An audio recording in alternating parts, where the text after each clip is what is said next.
बिस्मिल्लाहिर्रहमानिर्रहीम। आप फेसबुक और यूट्यूब चैनल देख रहे हैं पाकिस्तान और दुनिया भर के देखने और सुनने वालों को रश्दल का सलाम। नाजरीन, वही हुआ जो हम सोच रहे थे और पीटीआई वाले भी यही खदशात कर रहे थे कि मोहसिन नकवी के आने की वजह से उन पर इंतकामी कार्रवाइयाँ जो हैं वो शुरू हो जाएंगी, उनके साथ जुल्म किया जाएगा, उनके साथ बर्बरियत की जाएगी।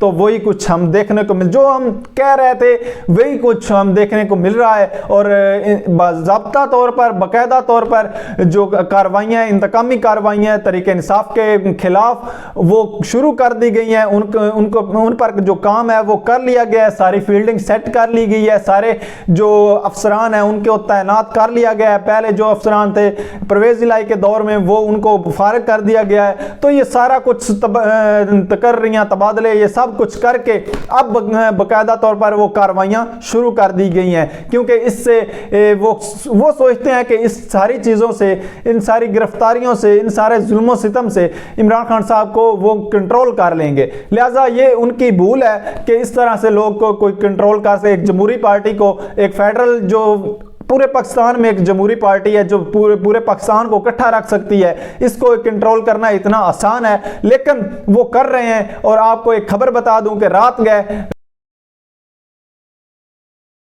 कर लिया गया है, तो ये बाकायदा वो कार्रवाइयाँ शुरू कर दी गई हैं और इंतकामी कार्रवाइयाँ शुरू कर दी गई हैं, क्योंकि पीटीआई पहले ही कह चुकी थी कि मोहसिन नकवी जो है वो इनका ही बंदा है और स्टैब्लिशमेंट का बंदा है, और ये सारे खदशात वो कर चुकी है। आपको अब देखने को मिलेगा कि 25 मई वाला दिन जो है, आप जानते हैं हमजा शहबाज की हुकूमत थी, तो पाकिस्तान की आवाम के साथ किस तरह का जुल्म हुआ। पाकिस्तान की आवाम जो निहत्थे बच्चे थे, बूढ़े थे, नौजवान थे और औरतें थीं, सब के साथ किस तरह का जुल्म हुआ और कितना ज़्यादा तशद्दुद हुआ और कितनी ज़्यादा फायरिंग और पता नहीं क्या कुछ वो आंसू गैस सारा कुछ चला। आपको वो सारा चीज़ें आप देखने को मेरे ख्याल से मिलेंगी, क्योंकि ये सारी कार्रवाइयाँ ऐसे नहीं की जा रही पाकिस्तान तरीके इंसाफ को कंट्रोल करने के लिए। कंट्रोल वो हो नहीं सकते, क्योंकि ये वो ऐसी पार्टी एक बन चुकी है को जो रिएक्टिव फोर्स बन चुकी है। उस पर जुल्म करोगे तो वो फिर रिएक्ट करेगी, फिर ज़्यादा रिएक्ट करेगी। मतलब उससे लोग डरते नहीं हैं, लोग खुलकर सामने आते हैं। एक को मारते हो चार सामने आ जाते हैं। इसलिए मैं पहले ही कह रहा था कि पाकिस्तान तरीके इंसाफ को इस तरह रोडों पे, सड़कों पे हराना इतना आसान काम नहीं है। और क्योंकि उनके पास तजर्बा भी है ये सारे हड़ताल और ये सारे एहतजाज वगैरह करने का, और वो मैनेजमेंट भी है उनके पास कि किस तरह कंट्रोल किया जाता है ये सारा कुछ। और अगर अब जो वार्न कर रहा हूं, अब मैं खबर दे रहा हूं और जितने भी लोग सुन रहे हैं, मैं वार्न कर रहा हूं कि अब चीज़ें जो हैं वो जो स्टैब्लिशमेंट है उसके भी हाथ से निकल जाएंगी और इंपोर्टेड हुकूमत के हाथ से भी निकल जाएंगी। अगर अवाम ने जो रिएक्ट किया, अगर अवाम अपना हक लेने पर आ गई तो ये कुछ नहीं कर सकते। कब तक कितने बंदों को ये जख्मी करेंगे, कितने बंदों पर लाठीचार्ज करेंगे, ये हो नहीं सकता। ये पूरे पाकिस्तान अगर निकल पड़े तो वो अपने हक लेकर छोड़ेगा। लिहाजा इसके लिए वार्न कर रहा हूं कि अभी भी इंपोर्टेड हुकूमत जो है अपने होश के नाखुन ले, और अभी भी टाइम अभी भी है कि इलेक्शन करवाएं, अवाम के फैसले अवाम पर रहने दें, अवाम खुद फैसला करे कि किसको आना है किसको नहीं आना, चाहे वो जो भी पार्टी हो, जिस पार्टी से ताल्लुक हो और जिसकी हुकूमत है, वो कोई मसला नहीं है। अवाम को सिर्फ फैसला करना दे, जिस पर अवाम का एतबार हो, जिस हुकूमत पर, और अवाम उसको टैक्स भी दे, सारा कुछ उसके लिए मुश्किल वक्त भी निकाले, ये सारा कुछ करे। लेकिन अवाम के फैसले की जानब जाए ही नहीं जा रहा। आइन को तोड़ मरोड़ कर सारा कुछ किया जा रहा है और रौंदा जा रहा है आइन को। और अब जो इलेक्शन की डेट है, 90 दिन के अंदर इलेक्शन होने चाहिए, लिहाजा डेट ही नहीं दी गई। भाई क्यों नहीं दी गई? ये आइन में लिखा हुआ है कि 90 डेज के अंदर अंदर, पहले ही गवर्नर ने डेट देनी होती है, वो डेट दे देता है, 90 डेज के अंदर अंदर इलेक्शन हो जाते हैं। तो ये सादी सी बात है। लिहाजा अभी इस पर भी चीज़ें जो हैं वो अदालत में जाएंगी, चैलेंज होंगी, ये सारा कुछ अब बहुत जोर लगेगा। ये खेल अब फिर से जो सारी जो वो 25 मई वाली कहानी है वो फिर से रिपीट होने जा रही है। ये सारा कुछ होने जा रहा है। अब आने वाले दिनों में पीटीआई को सड़कों पर देखेंगे और इंपोर्टेड हुकूमत को भागते हुए देखेंगे। इस तरह की सिचुएशन है। अब सारे पाकिस्तान में अदम एतमाद का जो है वो कफियत पैदा हो जाएगी कि सारे अदम इस्तेकाम हो जाएगा। कोई भी, क्योंकि कहीं भी जो है सिलेक्टेड हुकूमत है, सिलेक्टेड हुकूमत नहीं है, पाकिस्तान की आवाम के बनाई हुई हुकूमत नहीं है, सारी कोई धांधली से आया हुआ है, कोई शब खून मार कर आया हुआ है, कोई किसी के पैर पकड़ कर आया हुआ है, कोई किसी के जूते पकड़ कर आया हुआ है,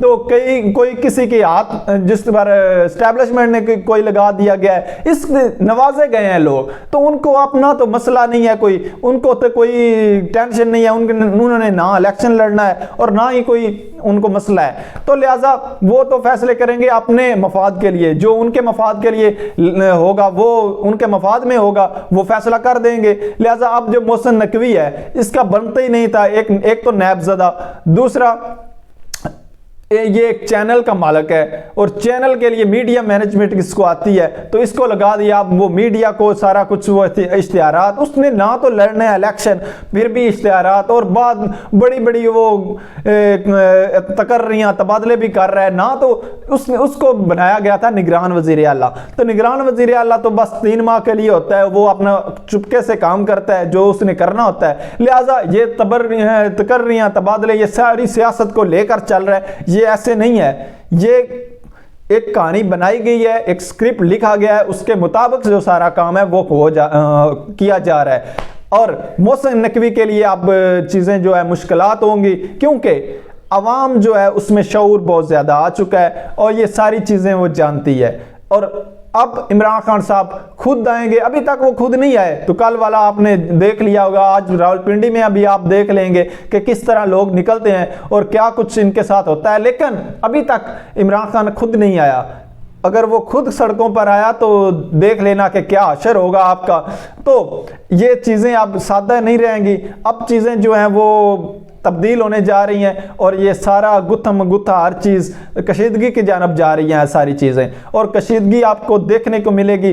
अपने जो चीज़ें हैं वो भी संभाल लें, अपना सामान भी पैक कर लें जिन्होंने ये लड़ाई लड़नी है, क्योंकि आपका फ़र्ज़ है कि जो सुनने वाले हैं, जितने भी व्यूवर्स हैं और जितनी भी पाकिस्तान की आवाम है, आपका फ़र्ज़ है अपने हक के लिए निकलें और ये सारा जो स्क्रिप्टेड माफिया है इसको उतारा जाए और अपना हक छीन कर लिया जाए, क्योंकि पाकिस्तान का कानून ही ऐसा है। पाकिस्तान में ये एक ऐसी फिजा कायम कर दी गई है कि जिसने अपना हक लेना है वो छीन के ले, लिहाजा किसी को कोई हक नहीं मिलता ऐसे घर बैठे हुए, ना ही कोई, अगर जितना भी कोई शरीफ हो उसकी तो चीज़, दूसरे की कोई चीज़ उसके हाथ में आ जाए तो वापस नहीं करता, लिहाजा ये आपको लेनी पड़ती है चीज़।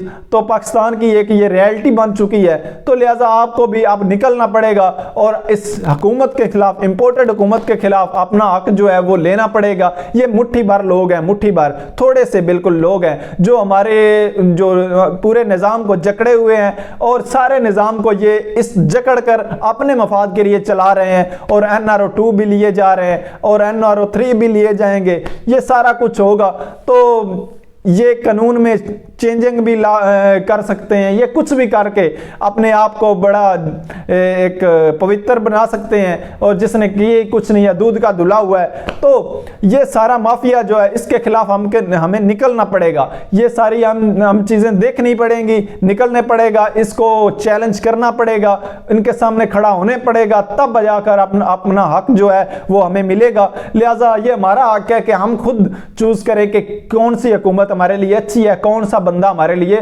नहीं अच्छा है, बुरा है।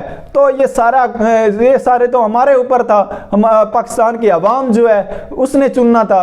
तो ये पाकिस्तान के आवाम के जो फैसले हैं वो कुछ लोगों ने, चंद एक लोगों ने डील के जरिए अपने हाथों में ले लिए, चंद ताकतवर लोगों ने अपने हाथों में ले लिए और बंद कमरों में ये फैसले करते हैं और फिर ब्लैकमेल करते हैं, ये सारा कुछ करके ये पाकिस्तान की आवाम को, क्योंकि इसका सारा जो इम्पैक्ट है वो पाकिस्तान की आवाम पर आता है, और इतनी महंगाई ये हाल कर दिया है पाकिस्तान का, ये सिर्फ इसी वजह से हुआ है कि रजीम चेंज ऑपरेशन किया गया है, पाकिस्तान की अच्छी भली चलती हुकूमत को फारग किया गया और फिर ये चोर माफिया, डकैत माफिया को लाकर मुसल्लत किया गया और उसने आकर तबाही फेर दी। और अपने NRO 2 की खातर उन्होंने सारे फैसले किए, और जो भी उन्होंने कहा है कि अब हम सियासी जो है वो अपनी कब्र खोदने जा रहे हैं या अपना सियासी जो कमाया हुआ ज़र है वो खोने जा रहे हैं पाकिस्तान की खातर, ये पाकिस्तान की खातर नहीं खोने जा रहे, ये अपने NRO 2 और और 3 को बचाने के लिए ये सारा कुछ कर रहे हैं, अपने पैसों को, अपने मफाद को, अपने केसेस को हटाने के लिए ये सारा कुछ किया जा रहा है। ये हमारे लिए कोई किसी किस्म का पाकिस्तान के मफाद में नहीं है। पाकिस्तान को मज़ीद ये तरीक़ियों में डुबाएंगे और पाकिस्तान को मज़ीद ये अंधेरों में डुबाएंगे। अंधेरा पाकिस्तान से पहले ही नहीं जा रहा, जान नहीं छोड़ रहा। सर्दियों में ये लोड शेडिंग भी हो रही है, सारा कुछ हो रहा है। और अब आएंगे कि ये ब्रेक डाउन जो हुआ वो कैसे हुआ। ये ब्रेक डाउन अचानक से आपको चीज़ें, क्योंकि मुख्तलिफ लोग हैं, मुख्तलिफ उनकी बातें हैं, कोई कहता है फलां हो गया, कोई कहता है फलां हो गया, लेकिन असल बात यह है कि इनका जो जितना भी एनर्जी जो पैदा करते हैं ये वो यकदम चीज़ें जो बैठ गया सारा सिस्टम वो, और 1000 मेगावाट से ज़्यादा जो है वो शॉर्टफॉल हो गया और उसके ज़रिए फिर इनको बंद करना पड़ा सारा कुछ, और बंद करके फिर से ये सारी चीज़ें चलानी पड़ी। और अब चीज़ें रिकवर हो चुकी हैं और अल्हम्दुलिल्लाह के सारे पाकिस्तान में अब दोबारा से बिजली जो है वो बहाल हो चुकी है और आनी शुरू हो गई है। लोड शेडिंग अभी भी बहुत ज़्यादा है और हर 2 घंटे के बाद लोड शेडिंग 1 घंटा की जाती है, लेकिन ये भी पाकिस्तान में आपको झेलना पड़ेगा क्योंकि इंपोर्टेड हुकूमत को मुसल्लत किया गया है। और ये इंपोर्टेड हुकूमत जो है ये कुछ भी करेगी, और क्योंकि इनके साथ पूछा नहीं जाएगा। जो माफिया है वो भी इनके साथ है, इदारे भी इनके साथ हैं, ये सारा कुछ इनके साथ है, तो इनको कोई डर नहीं है अभी तक। लेकिन आप अपने हक को लेने के लिए सड़कों पर आएंगे तब इनके साथ खड़े होंगे इनके सामने, तब आपको अपना हक मिलेगा। और या तो बैलेट पेपर के जरिए इनकलाब आएगा, ये 2 फैसले करने होंगे, इनमें से एक को चूज करना होगा। या तो बैलेट पेपर के जरिए इलेक्शन करवाएं, बैलेट पेपर के जरिए इनकलाब लाएं, तो ये आसान चीज़ है, इसमें इदारों को बहुत फ़ायदा है। लेकिन दूसरी चीज़ जो है फिर गुत्था में गुत्था होकर अवाम अपना हक खुद छीने और इनकलाब लेकर आए, वो आप जानते हैं कि डंडों सोटों से होगा, तो उसके लिए उसका कोई फ़ायदा नहीं है। क्योंकि हमारे इदारे हैं, हमारी सारी चीज़ें हैं, इनको नुकसान पहुँचाना बहुत गलत है और ये मैं चाहता भी नहीं और ना ही आवाम से तलकीन करता हूँ कि इस तरह का इनकलाब हो। लेकिन ये जो बड़े इदारे हैं, सोचने वाले हैं, उनको सोचना चाहिए। जो बड़े हल्के हैं, जो सारी चीज़ें लेकर चलते हैं, उनको सोचना चाहिए कि आवाम की उमंगों के मुताबिक फ़ैसले किए जाएँ, आवाम के फ़ैसले आवाम पर छोड़े जाएँ और आवाम को उनका हक दिया जाए। अभी तक के लिए इतना ही। अपना ख्याल रखें, अपने इस चैनल का भी। अल्लाह हाफिज़।